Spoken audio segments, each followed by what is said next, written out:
Did you have a hard time getting out the door this morning because maybe you couldn't find that missing shoe or that water bottle? I know that's pretty much my everyday. Well, today we have Sandra Musin here with Organizing Inc. and she's actually going to give us her top organizing tips. This is what she does full time for families just like you. So thank you so much, Sandra, for joining us today. Thank you for having me. You're welcome. Okay, so I guess one of the first things I want to talk about is for families, right, who are living in a home and like me, right? And they're feeling stressed and overwhelmed because they just have so much stuff. What are your top tips for families just to keep their everyday organized? Like, what are the biggest pain points you see and the best solutions you see and suggest to you families going through that? Yeah, so I'd say the biggest pain point, especially for a busy family, is there's just too much stuff and not enough time to deal with it. Yes. So life gets busy, homes get messy, and that's okay. Life is messy. Yeah. You know, you're not supposed to live this perfect lifestyle when everything is put away all of the time. But I feel like that's what we see on social media. Yeah, that's perfection. That's not real life. Okay. That's not real life. Okay. So I would say my top tip is to put things back where it belongs. Okay. So casually, it's put it back where you got it. Okay.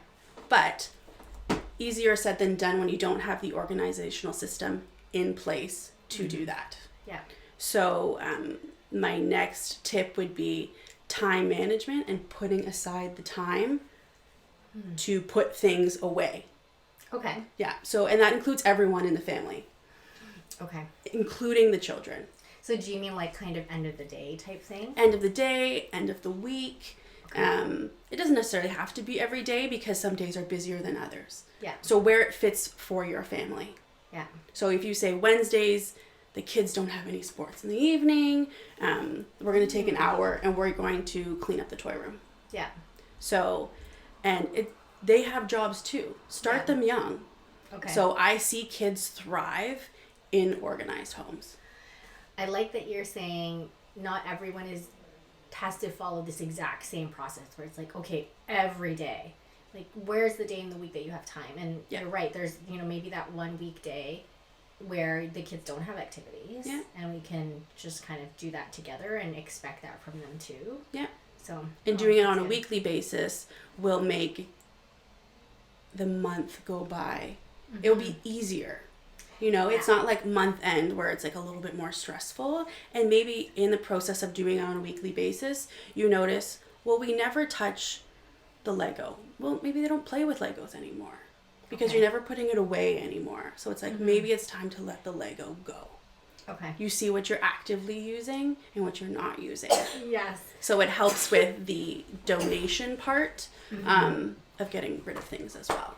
So I have to admit, I'm very guilty of that.